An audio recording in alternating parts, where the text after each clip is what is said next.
What's going on, everybody? It's your boy Dom here, back once again with the one and the only Chris Mullins Jr. How you doing, friendo Bendo? I'm doing great. How about yourself? Friendo Bendo, I'm doing pretty good myself. We are coming strong off of the Super Brawl pay-per-view, ending it off there with Joe Hennig getting the win, though, over Alberto El Patron. And at the end, though, EC3 did confront him at the entrance ramp, just staring over, looking over his shoulder in the classic EC3 way. And we kick off the show here tonight. Joe Hennig with the World Championship saying, I'm the perfect son, the perfect one. Joe Hennig. WCW, I'm your world champion, and I'm going to fight for every single person in this building. People like Alberto don't deserve to be champ.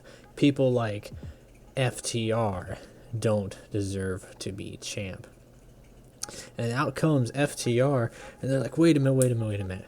The only reason you beat us is because we weren't united. You see everybody else running around here. We got the Flock, we got NWO Exotic, we got all these other factors going on here. So we had to unite. And you see, Hennig, I think now we got a chance of beating you. He says, well, shoot, why don't we just beat you up right now? And then that's when they start coming down to the ring, and Hennig drops the belt and gets ready to fight with them, when out comes trouble. And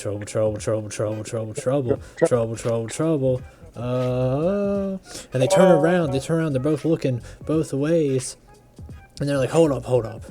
We don't have to do this right now. Why would we want to fight you right now? Let's save it for the main event, because very clearly you two don't have the chemistry that we got, because we are the pride of the South. We are the FTR. Coming up for the main event, FTR taking on Joe Hennig and EC3. After that, we got Andrade Oropeza. He's backstage when he gets confronted by Shawn Waltman alongside some goons from the NWO Exotic. Alexander Hammerstone, Rockstar, Spud, his goon. It's the goon of the goon, basically. Yeah, the goon of the goon of the goon. Yeah. He's like, hey, man. He's like, I see you running around here acting rough shot. You just come strong off of beating Marty. He's like, but I was the original light heavyweight guy, cruiserweight. I put that division on my back and carried it throughout the 90s and early 2000s. Without you, or without me, you would be nothing. And you need to give me a little bit of respect. I see you walking around here and you don't even shake my hand. You don't even look in my direction.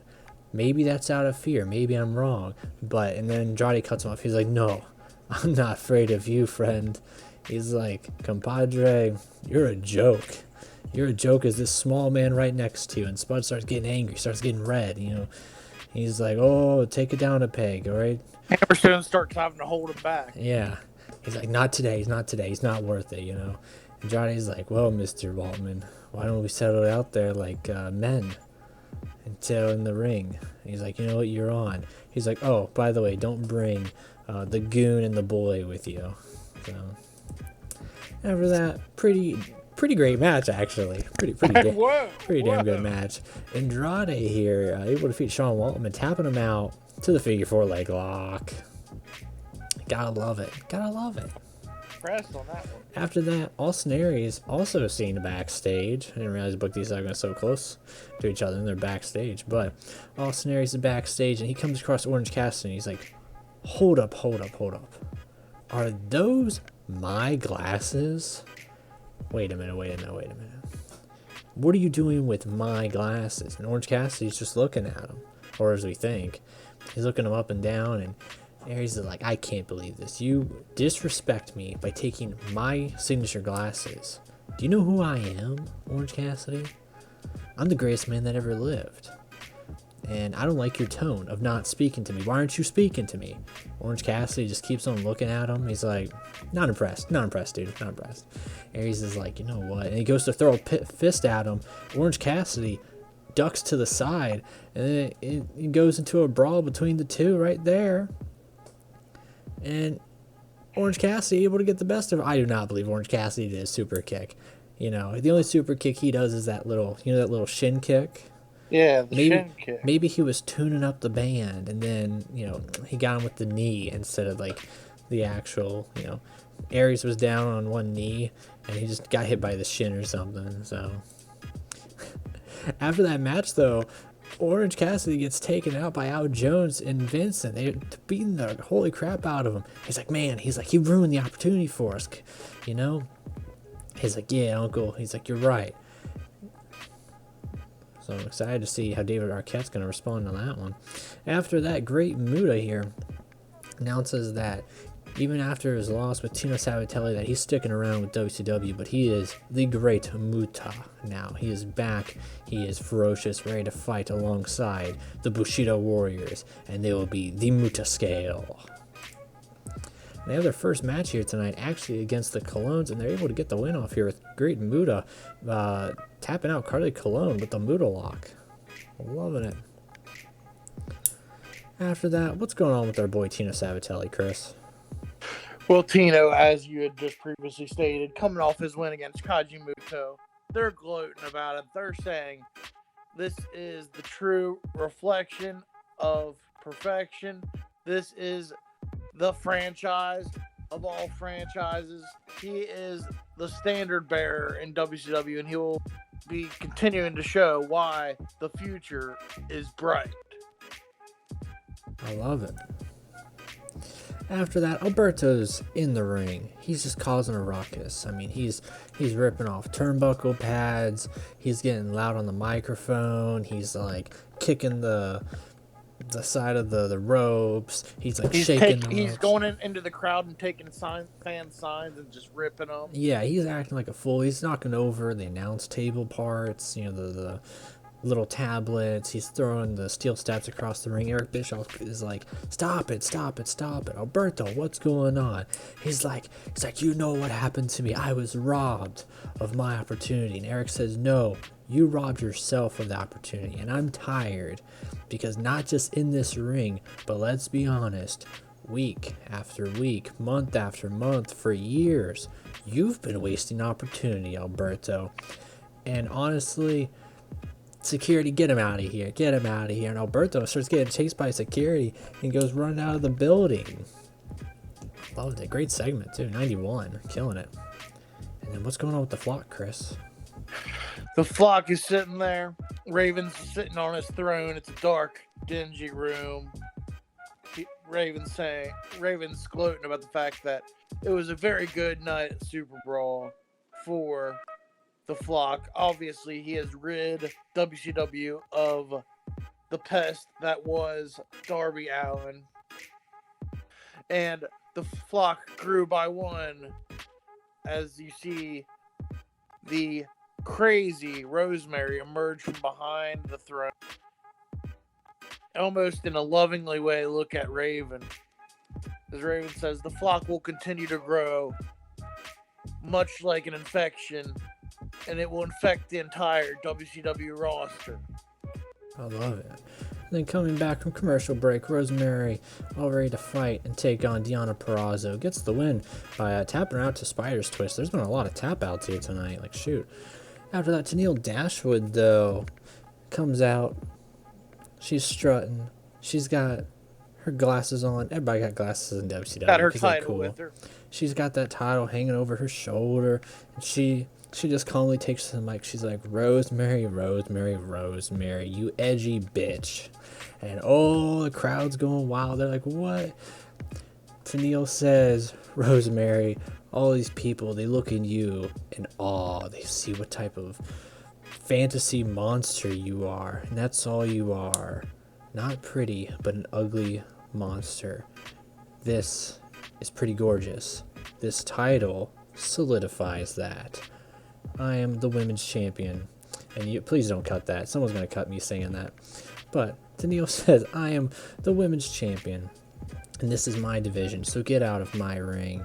And she starts making her way closer to the ring as Rosemary's not getting out. And guess what Rosemary does when Tenille's on the ring apron?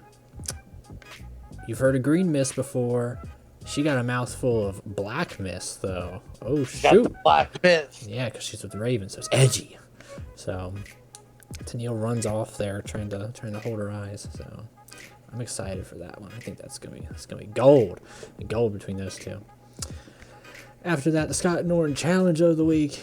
He's out there with Carl Anderson, Warbeast. He's like, my boys, still champion. He's like, look, you guys taking the night off. FTR, they can play their little boy games with Hennig and EC3. Trust me, all their time will come. Trust me, Carl, their time will come. Your time will come. But it's the Scott Norton television title match of the week. And boy, oh boy, I'm ready for this. Who's it gonna be to come out? And that's when Johnny Ace comes out. You hear bum, bum, bum, bum. I don't know why it sounds like JBL's theme song. He comes out on the scooter. Comes out on the scooter. He's like doing like circles or whatever. He's like, Scott. He's doing figure eights on the entrance. He's so excited. He's like, Scott. He's like, I'm excited. He says, he's like, last night, I'm really excited, guys. You put my dude on the shelf. You put Big Coop on the shelf. And you know what? I'm not really a fan of that. I'm not digging it. But Scott, I got a bigger guy. Because when you get someone big knocked down, you just find a bigger beast. You find a bigger guy, a big giant, someone who's extra large. And out got that big soul son of a bitch. You go extra large, and out comes Cass XL walking down to the ramp to take him on.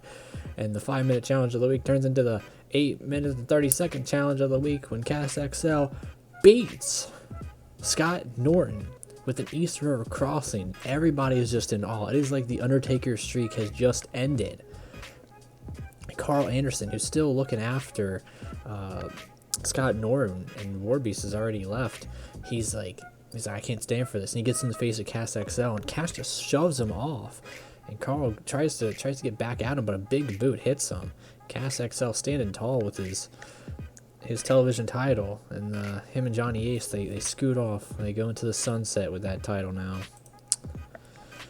And final, for the main event of tonight, we have FTR taking on Joe Hennig and EC3. But during the match, EC3 just walked off and left Joe Hennig there, leaving Cash Wheeler able to get the Shatter Machine on Joe Hennig for the win. The champ taking a loss here tonight, and he stares up at the ramp as EC3 is just staring there at him and just turns his head back and he smiles as he knows he's gotten to the mind of Joe Hennig. Of now, he knows he really cannot trust anyone still. 83, killing it, plus 56. We'll see you boys on Thunder.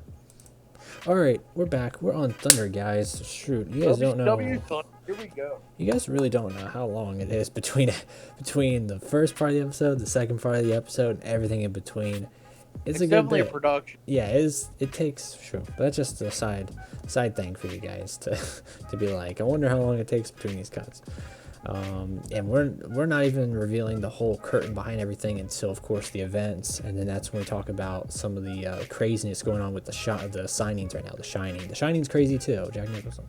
Jack Nicholson. Kicking off here, I get the Tino segment this time, so because you got some special stuff coming up. Tino is out there with Shane Douglas and Summer Rae. Shane's like, Tino, big guy, big franchise, big money right here, everybody. Tino, tonight, you're going to be taking on a guy who disrespected me a while back. You know, I fought alongside his father. I fought with his father. I rode up and down the roads with his father. So how can that boy disrespect me?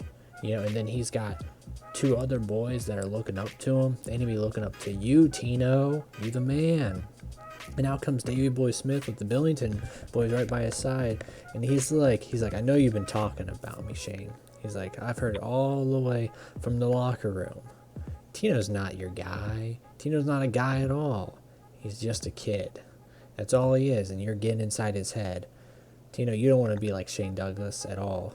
He's going to manipulate you. He's going to use you. And Tino gets to the mic, and it's like, stop it. He's like, I've heard enough of your lies. Get your ass in this ring. Let's fight right here, right now. And they duke it out. They brawl. Tino Sabatale taps him out, actually. We're just tapping everybody out in WCW, apparently.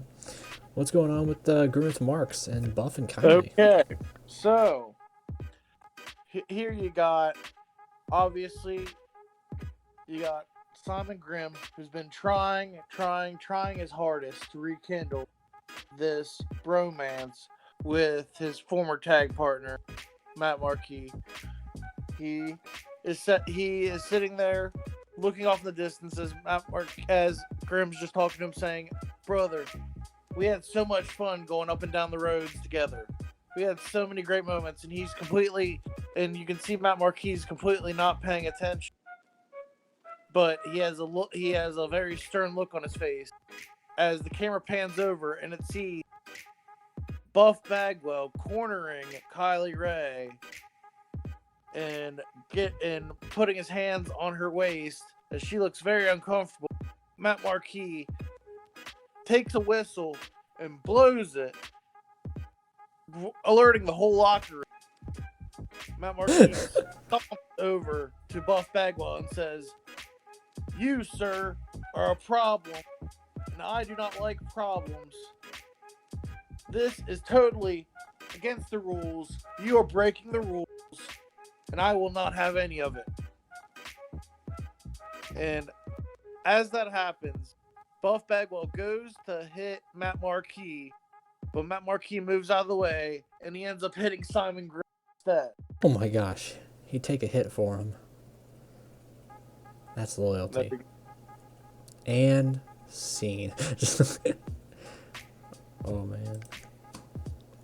And then after that, we have a little like video package here promoting a boyfriend and girlfriend, a little couple here that's coming. Actually, they're coming tonight. Maria Manic and Milo Toxic, or as we like to call them, M&M.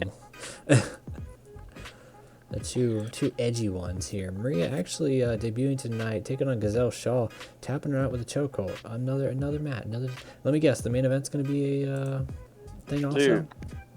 After that, what's going on with Al Jones, Vince, and David Arquette? So obviously we're coming off of the fact that we saw Al Jones on Nitro.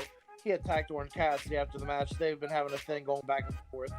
And unfortunately, Orange Cassidy is not here tonight. And the commercial that Orange Cassidy had been cast for has been put on hold due to an injury caused at the hands of Al Jones and Vincent. David Arquette is saying that is not how we do. He broke his fingers. He put the We chair need to get you back on track. We need to get you away from this publicity, this scandal, because the paparazzi will eat this alive. We need to get you some more training if you're trying to truly break into Hollywood. Hollywood. That's how he says it. Hollywood. I thought we got Alberto defeating Judas Icarus tonight with the submission. Another submission. Dude, I don't know what it is. All these submissions. The match got a 51 rating with Judas Icarus having a performance of 16 and Humberto of 77. But of course, he is probably one of the weakest, if not the weakest link of Whitey F&B, probably. So it's good to give him some experience there. And then after the match, Jordan Oliver comes out alone, actually, with the light heavyweight championship. Gets in the face of Humberto, looks at him, looks him up and down. He's not impressed, which is funny coming from the young Jordan Oliver. And Alberto flips his little hair to the side, and he just stare down as it ends Thunder. There we go. That's going to do it here for everybody. We'll see you all next time.